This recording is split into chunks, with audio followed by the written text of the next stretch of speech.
말씀은 로마서 10장 9절 말씀입니다. 로마서 10장 9절 말씀. 함께 읽겠습니다. 내가 만일 내 입으로 예수를 주로 시인하며 또 하나님께서 그를 죽은 자 가운데서 살리신 것을 내 마음에 믿으면 구원을 받으리라. 아멘. 오늘은 입술이 아닌 마음으로 믿는 것이다 하는 제목으로 함께 말씀을 나누도록 하겠습니다. 우리가 요즘 나눈 말씀이 무엇입니까? 이미 하나님의 나라가 시작이 됐다 하는 거죠. 이미 하나님의 나라가 시작이 됐다. 그래서 우리는 지금 하나님이 약속하신 대로 첫 번째 메시아가 올 것이다. 두 번째 하나님의 영을 모든 백성에게 넣어주겠다. 이 약속이 이루어진 시대에 살고 있는 겁니다. 예수님이 왔다 가시고 오순절 성령의 역사가 있은 이후에 이제 이미 이 예수를 믿고 성령을 받은 사람에게는 하나님의 나라를 사는, 하나님의 나라를 지금부터 살 수 있는 그 길이 열린 것입니다. 이미 하나님의 나라는 시작된 줄 믿습니다. 이 얘기를 쭉 말씀을 나누었지요. 말씀을 나누었습니다. 그래서 초대교회 공동체는 외부 환경과 관계없이 이미 천국을 누리는 공동체였어요. 외부 환경은 어떻습니까? 예수님을 믿는다? 야, 이 반역자 예수를 믿어? 그래서 십자가에 처형된 이 예수를 믿는다고? 잡아 죽이는 거예요. 끌고 가서 고문하고요. 잡아 죽이는 거예요. 그 원형 경기장에 모아놓고 사자밥이 되게 하는 거예요. 나무에 달아. 길거리마다 나무를 달아놓고, 우리 사도 바울 영화 보면 나오잖아요. 길거리마다 나무들을 쭉 달아놓고 거기다가 예수 믿는다고 하는 사람을 달아서 화형시켜버리는 거예요. 예수 믿는 자 어떻게 되는지 봐라. 화형시켜버리는 거예요. 이런 외부 환경인데도 불구하고 예수님을 내 마음의 주로 믿겠다고 하는 그런 공동체인 거예요. 이미 이 사람들은 천국을 누리는 공동체인 거예요. 그들 마음에는 영원한 생명이 있습니다. 하나님의 말씀이 그대로 믿어진 거예요. 메시아가 왔다 가셨다. 이 하나님의 영을 받으면 영생을 얻는다. 이것이 그대로 믿어진 거예요. 그대로 믿어진 거예요. 그래 보세요. 사도행전 2장 말씀 볼까요? 사도행전 2장 말씀이에요. 이 베드로의 설교를 듣고 회개하고 예수를 주로 믿은 공동체, 이 사람들이 성령을 받았어요. 하나님의 영을 받았어요. 그러고 나서 어떤 일이 일어납니까? 2장 44절부터요. 믿는 사람이 다 함께 있어 모든 물건을 서로 통용하고 또 재산과 소유를 팔아 각 사람의 필요를 따라 나눠주며 날마다 마음을 같이하여 성전에 모이기를 힘쓰고. 이게 뭐예요? 이게 이미 마음에 천국이구나. 예수님이 우리의 주가 되셨구나. 통치자시구나. 그럼 이제 우리는 언제 죽어도 천국 갈 수 있는 자이구나. 이게 믿어지니까요. 이 세상을 향해 사는 자가 아닌 거예요. 이 세상에 내가 재산이 많아서 이거 가지고 사는 자가 아닌 거예요. 그러니까 재산과 소유를 팔아서 사도들 발 앞에 내놓는 거예요. 그러면 가난한 사람들에게 서로 나눠주고 물건을 서로 통용하고 이건 내 것이 없는 거예요. 이미 이 교회 공동체는 천국이 이루어진 거예요. 천국이 이루어진 거예요. 놀랍죠. 그러니까 사도행전 8장에요. 이 예수 믿는 자들에게 대한 핍박이 강해지니까 이들이 흩어져서 도망갑니다. 도망가면서도 복음을 전해요.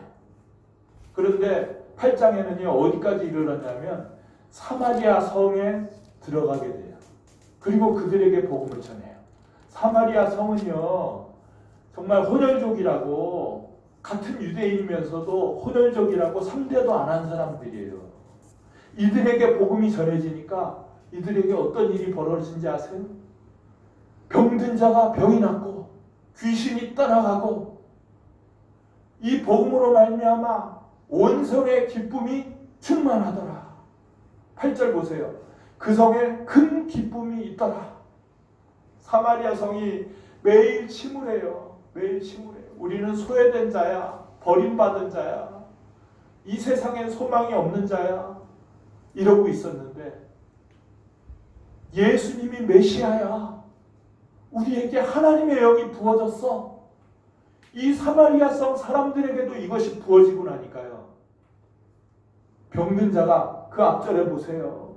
앞절에 많은 사람에게 붙었던 더러운 귀신들이 크게 소리를 지르며 나가고, 또 많은 중풍병자와 못 걷는 사람이 나음을 입은 거예요. 예.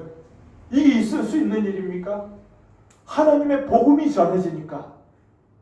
이 복음은 하나님의 기쁜 소식이잖아요. 이 복음을 받아들인 사람에게는 천국이 온 거야. 온 성에 큰 기쁨이 있더라. 이게 이 복음이에요. 이게 복음이에요. 복음의 능력이 나타난 거예요. 복음의 능력이. 복음의 능력이 놀랍지요.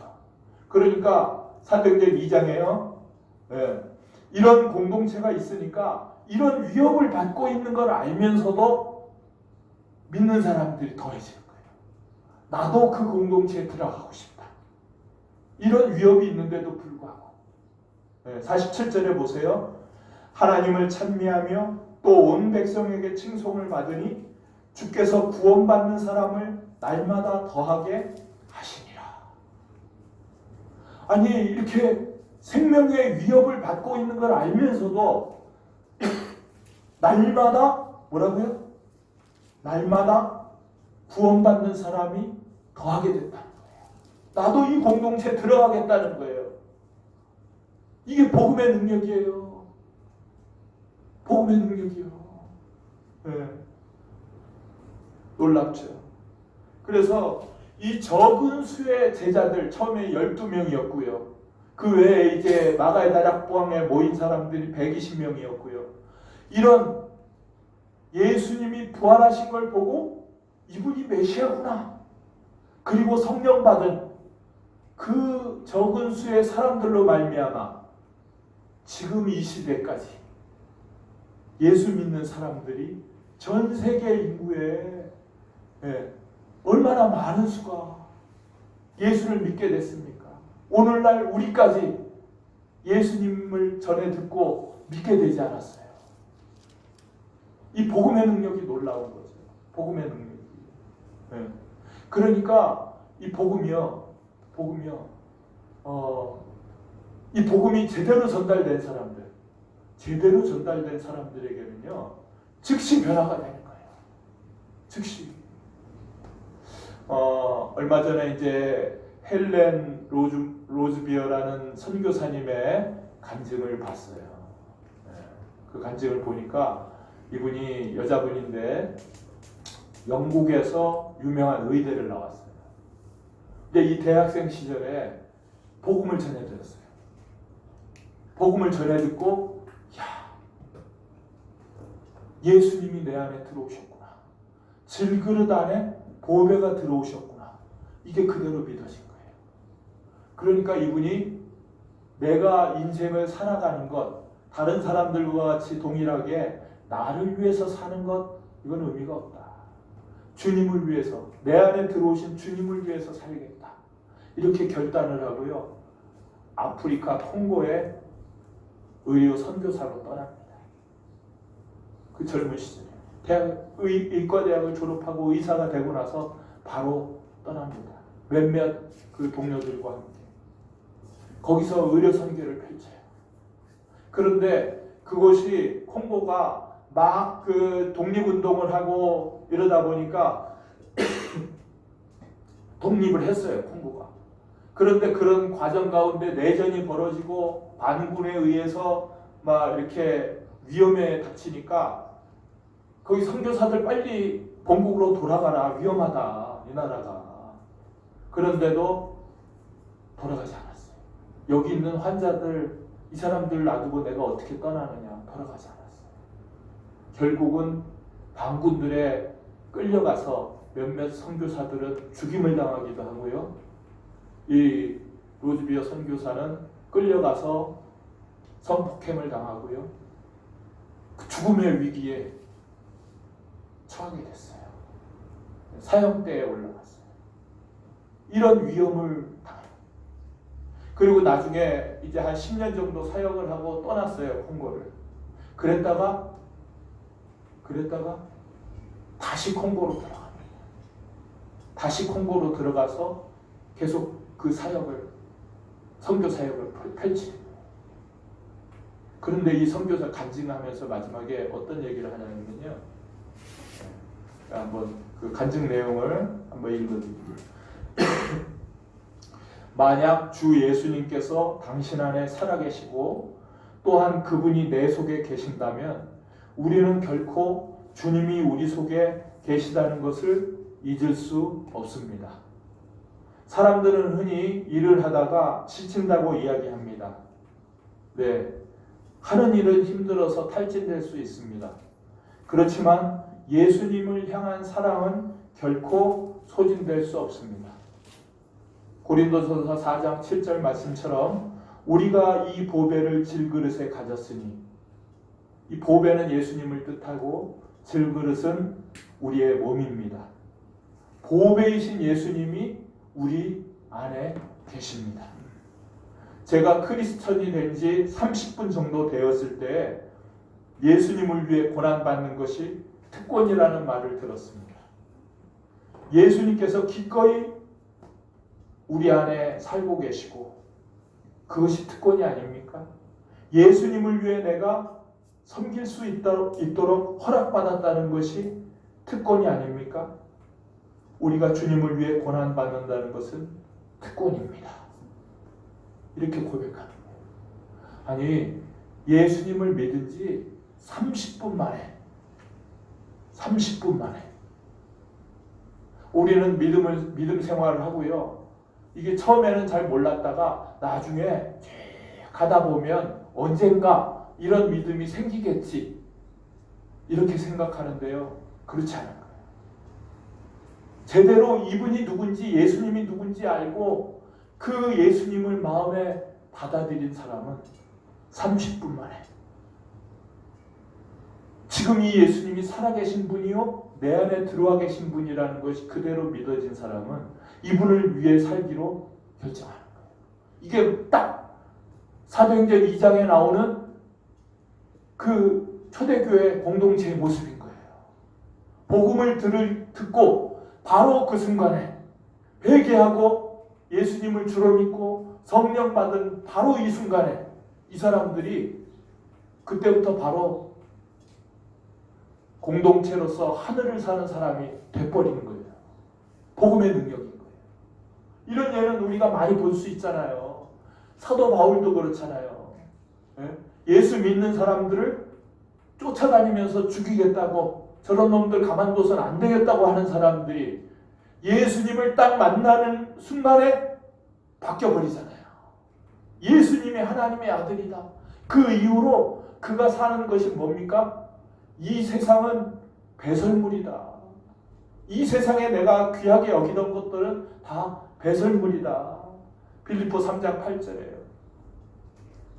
예수 그리스도를 아는 것이 가장 고상하다. 이렇게 얘기하잖아요. 이 복음을 전하는 것이 내 생명보다 귀하다. 그래서 자기의 생명을 아끼지 아니하고 복음을 전하러 다니잖아요.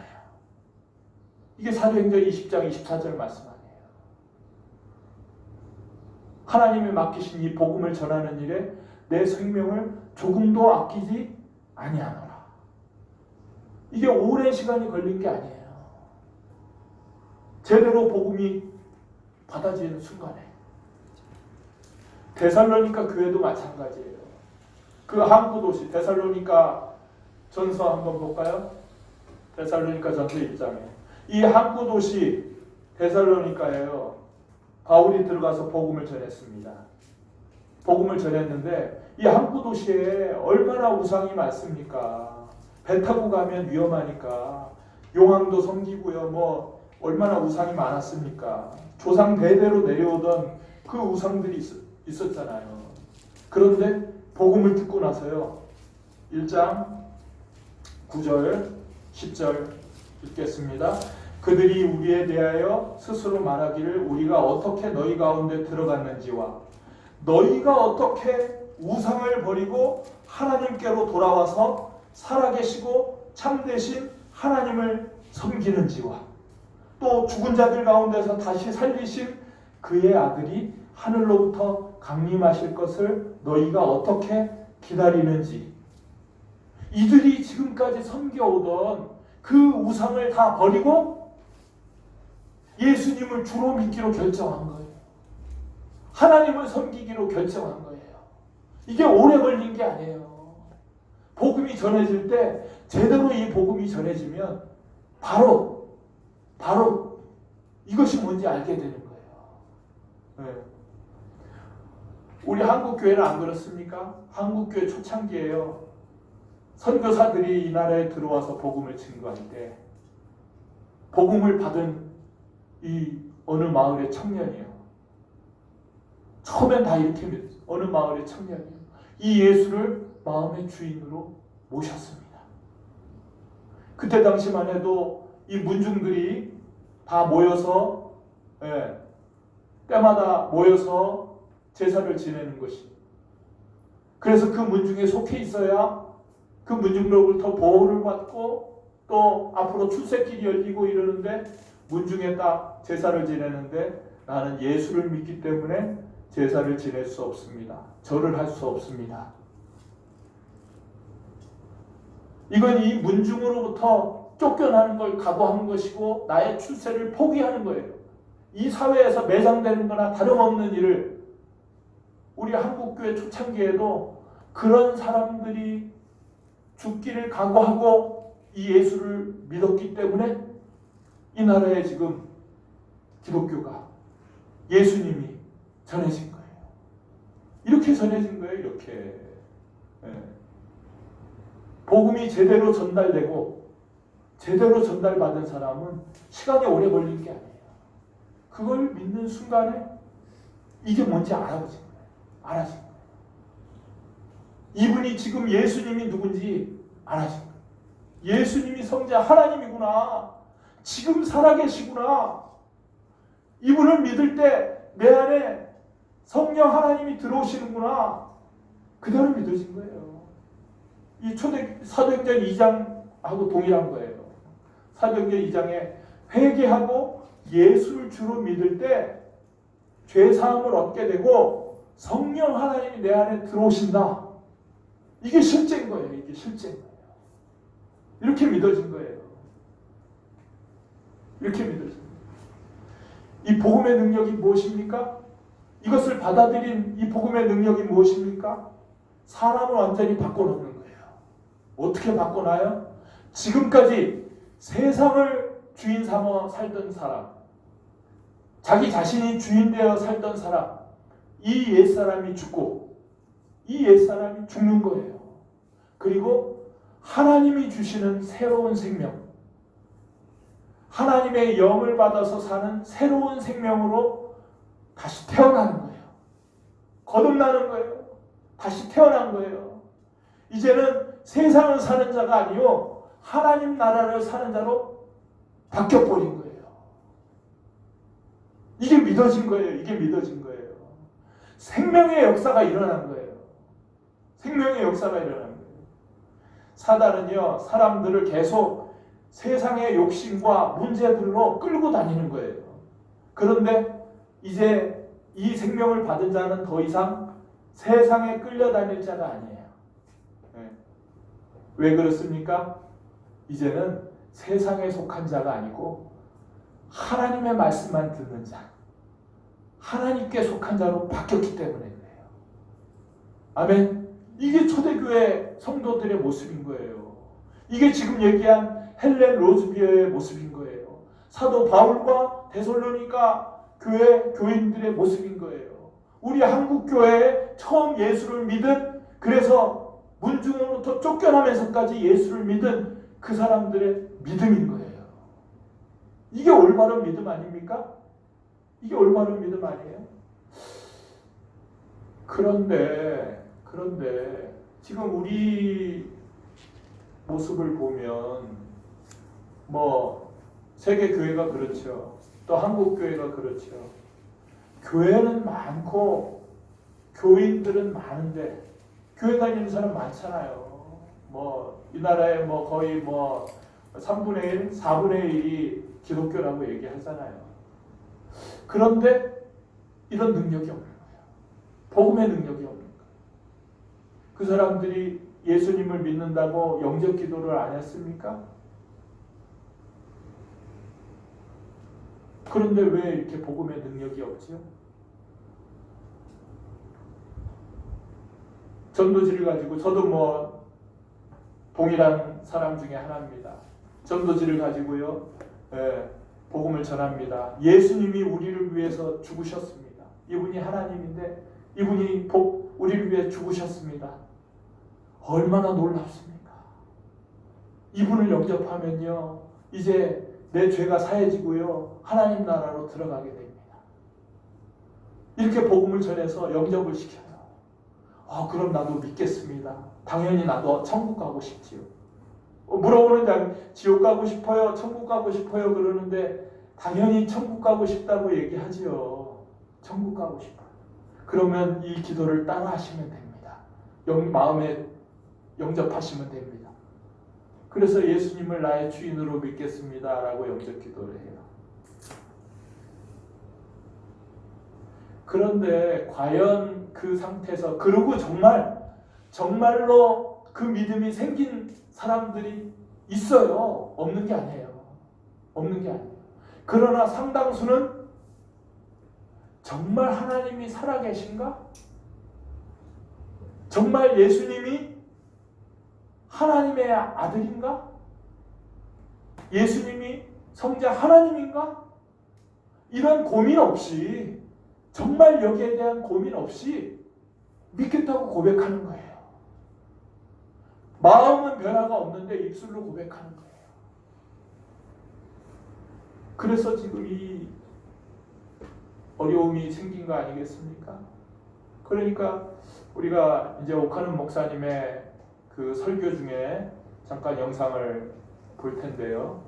이분도 정말 여기에 대해서 너무나 안타까워 하시면서 여러 번 이런 말씀을 전하더라고요. 너무 안타까운 현실을 보면서 이 영상을 한번 같이 보고 말씀 나누겠습니다. 구원 인플레이션 현상이에요.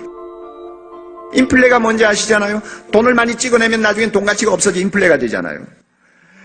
교회에서 말이죠, 구원을 너무 손쉽게 이야기하는 거예요. 당신 예수 믿습니까? 믿습니다. 당신 구원받았군요. 너무너무 쉽게 이야기하는 거예요. 입으로는 예수 믿는다고 하지만 실제 그 내면에 진정한 변화가 있는 사람인가를 체크를 하지 않아요. 정말로 과거의 죄를 다 주님 앞에 회개하고 새 삶을 시작했는지에 대한 증거를 정확하게 점검하지를 않아요.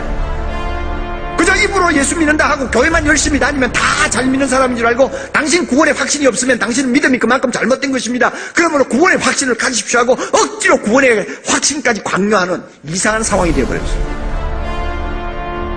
기독교의 구원, 기독교의 은혜를 너무 쉽게 받는 것으로 착각하기 때문에 자기가 신앙이 좋고 반드시 구원받는다고 믿고 있는 사람들이 점점 많아지는데, 그 가운데는 착각에 빠진 사람들이 한두 명이 아니라고 말이에요. 영상 보신 것처럼 이 오카는 목사님도 생전에 이런 설교를 많이 하셨어요. 강조하면서 복음을 들어야 될 사람들이 이 교회 안에 있는데, 오히려 교회 안에 있는 사람들은 또 아는 소리 하냐고, 또 복음 얘기하냐고 이렇게 얘기한다고. 복음을 들어야 될 사람들이 전부 이 교회 안에 있는데 나는 다 안다고 이렇게 하면서 그걸 듣지 않으려고 하는 사람들이 이 가운데 있다고. 안타까운 마음으로 얘기하시더라. 그 평양 대부흥운동 그 기념 집회 상암운동장에서 기도할 때예요. 예. 그때도 마찬가지입니다. 이 한국 교회를 이렇게 힘없게 만들어 놓은 그 장본인이 바로 저 같은 목회자입니다. 예. 교인들이 원하는 소리, 예수 믿으면 잘 된다는 소리만 하고 정말 그들에게 필요한 그 쓴소리, 하나님께서 하라고 하는 소리, 그 얘기는 하지 않았기 때문에 지금 교회를 이렇게 복음의 능력이 없게 힘없게 만들었습니다. 울부짖으면서 기도하는 그런 장면들을 여러분들 보셨을 겁니다. 그러니까 이제 이 복음이 전도지 주고 이렇게 복음을 전하는 것 해야지요. 저도 지금도 하고 있습니다. 해야지요. 그러나 정말 이 사람이 예수님을 영접했는가는요, 생명에 관한 얘기예요. 영원한 생명에 관한 얘기예요. 정말 하나님이 살아계신 것을 마음에 믿는가? 예수님이 성자 하나님인 것을 정말 마음에 믿는가? 그래서 이분을 믿을 때 성령 하나님이 내 안에 들어오셨다는 것을 정말 믿는가? 이 믿음이 전제가 돼서 이분을 모셔드리는 것. 이게 영접이에요. 이게 영접이에요. 요한복음 1장 12절에요.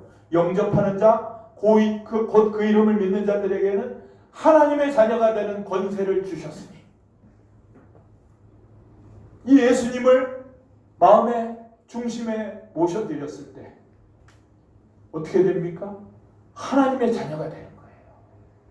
그 입술로가 아니라 정말 내 마음의 중심에 예수님이 죽었다가 살아나신 분, 지금 모든 만물을 통치하시는 분, 성자 하나님인 것을 믿고 이분을 내 마음의 중심에 주인으로 모셔드려야 되는 거예요.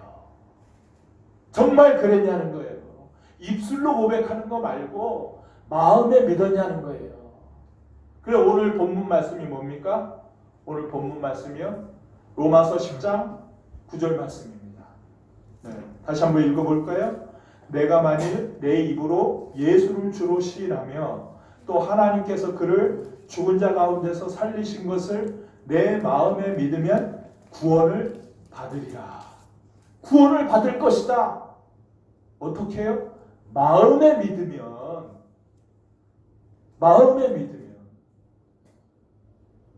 입술로 나 예수님 믿습니다, 이거 보지 않는다는 거예요.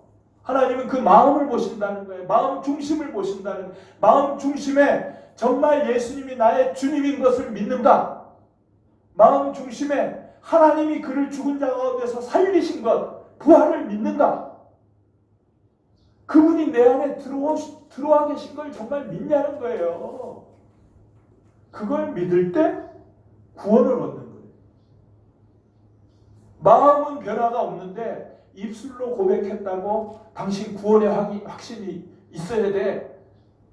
구원 받았어, 믿어. 이거 완전히 구원파적인 신앙이라는 거예요. 우리가 구원파에 대해서 얘기를 하죠. 저 사람들은 자기가 구원받았다고 회개도 안 하고 그냥 삶은 변화 없이 이렇게 산다고. 그래서 우리는 구원파를 이단이라고 얘기를 합니다. 그런데 많은 요즘 신학자들도요, 이런 얘기를 해요. 우리가 구원파 신앙이 잘못됐다고 얘기를 하면서 실제로는 많은 한국교회가 구원파적인 신앙으로 그렇게 가고 있다고. 이런 비난을 듣는 거예요. 나 예수 믿어, 영접했어, 영접기도 했어, 세례도 받았어, 나 그러니까 천국 갈 거야, 나한테 영생이 있어, 이렇게 얘기하는데 전혀 정말 그 사람의 마음에 지금 예수님이 살아계시고 이분이 통치하시니까 생명의 역사, 나는 이 세상을 사는 자가 아니고 하나님 나라를 사는 자라는 이런 생명의 역사를 볼 수가 없다는 거예요. 다른 사람들이 보여지는 이것뿐만 아니라 본인들에게 물어봐도 예수님이 주인이요? 그렇게 하려고 노력은 하는데 잘 안 돼요. 본인들도 그렇게 고백을 합니다. 예수님이 어떻게 하나님의 아들이에요? 글쎄요. 그거 믿기는 하는데 뭐라고 얘기를 해야 되나요? 예수님을 믿는데 예수님이 어떻게 하나님의 아들로 믿었는지 그걸 얘기할 수 없는 그런 성도들이 돼버린 거예요.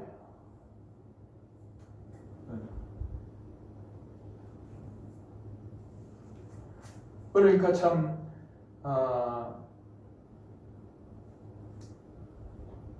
아마 제가 이렇게 쭉 생각해 볼 때 처음부터 예수님이 지금 살아계십니다. 주님입니다. 예수님이 부활하셨어요. 이렇게 하면 그걸 처음부터 누가 믿고 들어오겠어요, 교회를. 그걸 믿어야 되는 거예요. 라고 하면 이 사람들 미친 사람들 아니야? 그리고 안 들어올 수 있죠. 안 들어오겠죠. 그러니까 이게 참 예수 믿으면 너의 죄가 사해져. 예수님이 널 대신해서 죽으셨어. 감정에 호소하고 그를 일단 교회에 들어오게 한다는 효과 인정합니다. 인정해요. 들어오게 한 것만으로도 큰 효과가 있다는 것도 인정을 합니다. 그 효과가 없는 게 아니에요.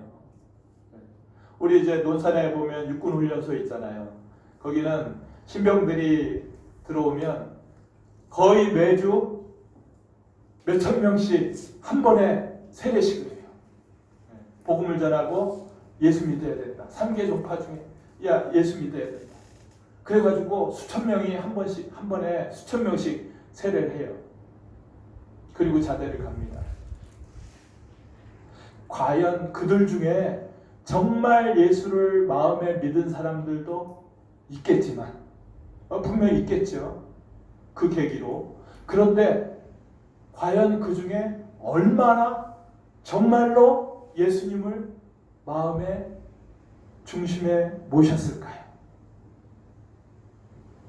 그거 얼마 되지 않는다고 봐요. 그럼에도 불구하고 그들이 그런 과정을 거쳐서 예수를 믿기로 나는 종교가 기독교입니다고 하는 것은 매우 효과적이에요. 왜냐하면요. 자대에 갔을 때 너 종교가 뭐야? 기독교, 불교, 천주교 뭐야? 그럴 때 저 세례 받았습니다. 그래? 그러면 너 교회 가야지. 그리고 너 왜 교회 안 가? 라고 얘기하는데 거리낌이 없고요. 그들 자신도 다른 종교를 그렇게 막 가지는 않는 그런 효과가 있어요. 정말 그 사람에게 그 병사에게 어떤 그 신앙이 생기지는 않았을지라도 그런 효과는 있어요. 그런 것처럼 우리 한국교회도 많은 사람들이 그런 그 선교단체 전도지 이런 것들을 통해서 교회에 들어오기는 많이 했어요. 그러나 그대로 놔둬서는 안 됩니다. 잘했어요. 좋아요. 그러나 지금 우리가 해야 될 건 뭐예요? 그렇게 들어왔는데 여전히 신앙이 정말 마음 중심의 주인 바뀐 생명의 역사가 일어나지 않은 사람들을 그대로 놔서는 안 되죠. 그들이 오직 예수를 주로 믿고 하나님 나라 생명이 내 안에 생기도록 도와줘야지. 어떻게 해야 됩니까? 제대로 된 복음을 다시 전해야 되는 거예요. 언제까지? 생명이 생길 때까지. 그런데 아쉬운 거는 이제 제가 전에 있던 교회에서도요. 교회 그 많은 사람들 중에 정말로 예수님을 그 마음에 주로 믿은 사람들이 있죠. 한 10% 정도 될까? 그렇게 수치로 얘기할 수는 없지만 예를 들어서 나머지는 아직 그게 흔들리고 있는 거예요. 긴가민가하고 또 아직은 그런 믿음 관심이 없고 하나님이 나 필요할 때, 세상 일 할 때 도와주는 그런 분으로 알고 다니는 사람들도 많이 있잖아요. 그런데 여기에 대고 다 믿는 사람으로 간주하고 생활을 어떻게 해야 됩니다. 사랑해야 됩니다. 뭐 필요한 얘기지만 정말 저 사람들에게 생명을 넣어주는 그런 복음이 정확하게 전달이 돼야지요. 근데 그게 안 되니까 안타까워서 제가 얘기를 했습니다. 별도로 설교하시는 분들에게 별도로 얘기를 했어요. 여기 듣는 교인들 중에는요, 정말 생명을 얻고 그 생명으로 살아가는 사람들이 많지 않습니다. 개별적으로 접촉을 해보면, 만나보면 그렇지 않은 분들이 많아요. 그분들에게 생명을 얻을 수 있는 얘기를 자주 해주셔서 그들이 생명 얻을 수 있는 기회를 줘야 됩니다. 그런데 그것을 받아들이기가 쉽지 않더라고요. 그 실정을 모르기도 하고, 또는 자꾸 복음 얘기를 하는 것은 너무 기초적인 얘기라고 생각을 하고, 복음 한두 번 얘기하면 더 이상 하기가 쉽지 않은 얘기이기도 하고, 그러다 보니까 지금 이 순간에 감동을 주는 얘기, 하나님이 여러분과 함께 하실 겁니다, 이런 얘기는 힘이 되잖아요. 그러나 정말 그들의 속을 뒤집고 회개하게 만드는, 그래서 예수를 주로 믿겠다고 하는 그 말씀들이 전해져야 돼요. 그 말씀들이 전해져야 돼요.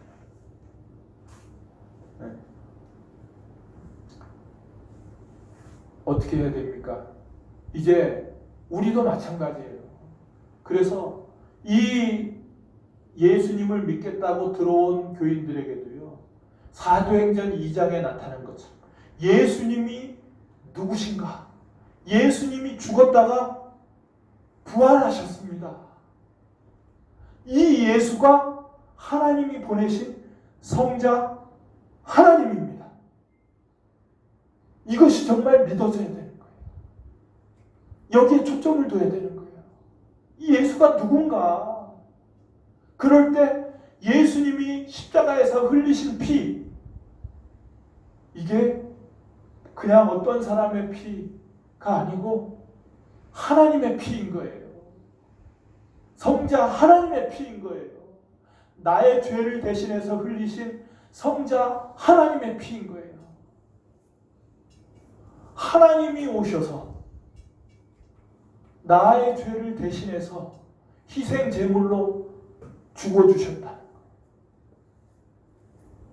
그러니까 이제 회개하라. 세상을 주인 삼았던 죄, 내가 주인 돼서 살던 죄, 여기에 이게 왜 죄인지를 몰랐죠. 그런데 예수님이 하나님인 거예요. 하나님이 지금 살아계신 얘기예요. 그런데 이 하나님의 뜻하시는 게 뭔지, 나의 창조주고 나의 진정한 주인인 이분이 뜻하신 게 뭔지 생각 안 하고 세상이 가는 대로, 내가 원하는 대로 살아가는 것, 이게 죄인 거예요. 원래 주인께로 돌아오라는 얘기 하시는 거예요. 돌아오라고 예수님을 보내서 죽었다가 부활한 것을 보여주신 거예요. 내가 살아있다. 모든 만물의 창조주여 통치자는 나다. 이걸 보여주시고 나를 주인 삼으라고 하시는 거예요. 그럴 때 우리가 마음에 정말 이 모든 것들을 회개하고 나의 주인 되신 주님의 뜻대로 살겠습니다. 내 마음의 중심에 나의 왕의 자리를 주님께 내어드려야 돼요. 마음으로 온전히 예수님을 내 마음 중심에 모셔드려야 되는 거예요. 그럴 때 성령의 임하심이, 성령 하나님이 내 안에 임하시는 겁니다. 아멘. 이게 영접하는, 진정한 영접이 이루어져야 되는 거예요. 이분이 내 안에 사시는 것, 헬렌 오즈비오 선교사님 뭐라고 해요? 이분을 내 안에 모셔드렸을 때 이분이 내 안에 사시는 것을 어떻게 알지 못하느냐? 그럴 수 없다는 거예요. 이분이 내 안에 주인으로 사시는 거예요. 하나님은 입술의 고백을 보시는 분이 아닙니다. 마음 중심을 보시는 분이에요. 우리의 마음의 중심을 보시는 분이에요. 네. 마음이 믿어져야 되는 거예요. 그래서 사무엘상 16장에서는요. 하나님은 외모를 보시는 분이 아니라 마음의 중심을 보는 분이라고 합니다. 내가 보는 것은 사람과 같지 아니하니 사람은 외모를 보거니와 나 여호와는 중심을 보느니라. 로마서 10장 9절에도 얘기해요. 마음에 믿으면 구원을 얻느니라. 마음에 믿어요.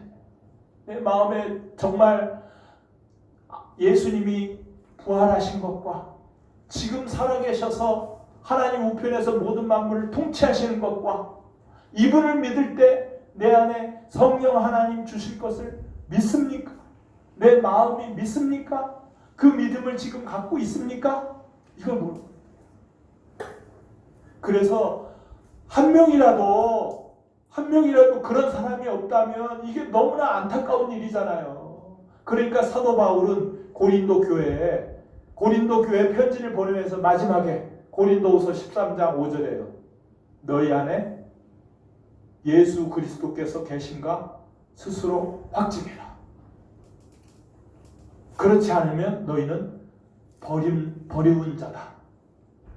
왜? 한 명이라도 그런 사람이 있으면 얼마나 안타깝습니까? 영원한 형벌을 받게 되는데 이 예수님을 진정으로 모시지 않으면 이게 믿지 않는 세상 사람들한테 얘기한 게 아니에요.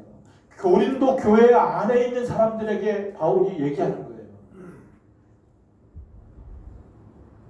너희 안에 정말 예수를 믿으면 그렇게 살 수가 없다.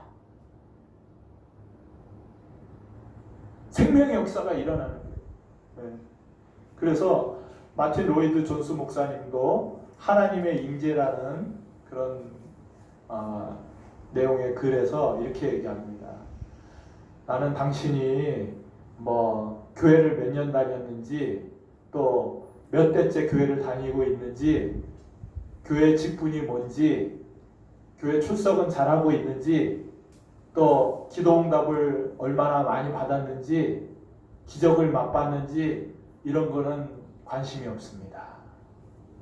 그런 건 관심이 없습니다. 지금 당신의 마음에 하나님이 계십니까? 지금 당신의 마음의 중심에 예수님이 주인이십니까? 이게 문제인 거예요. 이게. 네. 다른 겉으로 드러난 그게 문제가 아니라는 거예요. 마음의 중심을 보라는 거예요. 마음의 중심. 이해되십니까? 이 제대로 된 영접. 네. 예수님이 지금 살아계신 그분을 믿고 내 마음에 모셔드렸는지 자신을 살피라는 거예요. 그리고 그분을 모시고 예수를 주로 모시고 사는 거예요. 이건 내가 노력하는 것이 아니고 내가 노력해서 그렇게 보이는 그것이 아니고요. 네. 많은 사람들이 착각할 수 있는 부분이잖아요. 내가 그렇게 열심히 노력하고 있으니까 그런 것처럼 나도 속을 수 있고 다른 사람도 속을 수 있고 그게 아니고 마음 중심에 정말 예수님이 지금 살아계신 주님인 것을 그것이 성령으로 믿어져서 그 앞에서 내 모든 것을 회개하고 한 톨이라도 남김없이 오직 내 뜻대로 이제부터는 살지 않겠습니다. 온전히 회개하고 버리고 세상에 살던 자가 죽고 예수님을 내 마음의 주인으로 모셔드려서 이제 오직 주님만이 나의 주님입니다. 라는 마음의 중심을 주님께 내어드리는 것. 입술의 고백이 아닌 마음의 중심을 내어드린 것. 그걸 통해서 생명이 내 안에 들어오는 거예요. 생명이 내 안에 들어오는 거예요. 내가 노력하는 게 아니에요. 네. 이해가 되십니까? 그래서 내가 예배드리고 뭐하고 하는 걸 통해서 내 안에 들어오셨나 보다 이렇게 하는 게 아니고 회개해야 되는 거예요. 회개하고 예수 부활을 집중하고 초명하고 지금 살아계신 예수님인 게 조명이 될 때, 성령이 조명해 주실 때 그분이 내 안에 들어오시는 거예요. 그러면 그 다음은 주님이 나를 이끌어 가시는 거예요. 난 따라가기만 하면 돼요. 이러한 진정한 회개의 역사, 진정한 영접의 역사들이 우리 교회를 통해서 충만히 일어나게 하시고 우리 한국교회에 이 진정한 역사들이 있게 하시고 세계교회가 이러한 진정한 영접의 역사로 생명의 역사가 일어나는, 부활의 생명의 역사가 일어나는 놀라운 그런 복음의 능력이 곳곳에서 일어나기를 축원합니다. 기도하겠습니다. 기도할 때요, 정말 내가 내 자신을 돌아보게 하시고 진정한 영접의 역사로 모든 사람들이 예수님이 주인으로 바뀌는 그런 역사, 생명의 역사로 말미암아 하늘에 속한 자로 살아가는 놀라운 축복을 나도 누리게 하시고 내가 누리는 그 생명의 역사로 말미암아 그걸 통해서 내 주변에 있는 가족들, 친지들, 모든 사람들이 이 생명을 받게 도와주시옵소서. 생명 가진 사람들이 전해야 되잖아요. 생명 가진 사람이 전할 때 생명의 역사가 전달이 되는 거잖아요. 이를 위해서 함께 기도하겠습니다.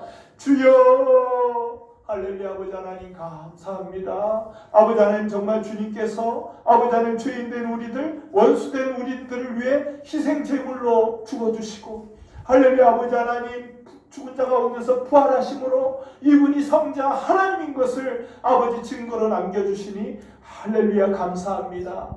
성경대로 죽고 성경대로 부활하신 이 예수님이 지금도 살아서 모든 만물을 통치하시는 만물의 주님인 것을 아버지 보여주셨사오니 아버지 하나님, 이분을 마음 중심으로 모시게 하여 주시옵소서. 주님은 입술로 고백하는 것을 보는 분이 아니요 우리의 마음 중심을 보시는 분이오니 우리의 마음 중심이 그 예수님을 내 마음의 왕좌에 모셔드림으로 옛사람은 죽고 새 사람으로 하늘에 속한 자로, 하늘 생명으로 다시 태어난 자로, 하늘에 속한 자로 살아가는 놀라운 은혜가 우리 공동체에 한 명도 빠짐없이 일어나게 도와주시고 이 아버지 하나님의 역사들이 한국교회, 세계교회 복음의 역사로, 복음의 능력으로 확장되어질 수 있도록 주여 도와 주시옵소서. 이 모든 말씀 지금도 살아계신 우리 주 예수님 이름으로 기도합니다. 아멘.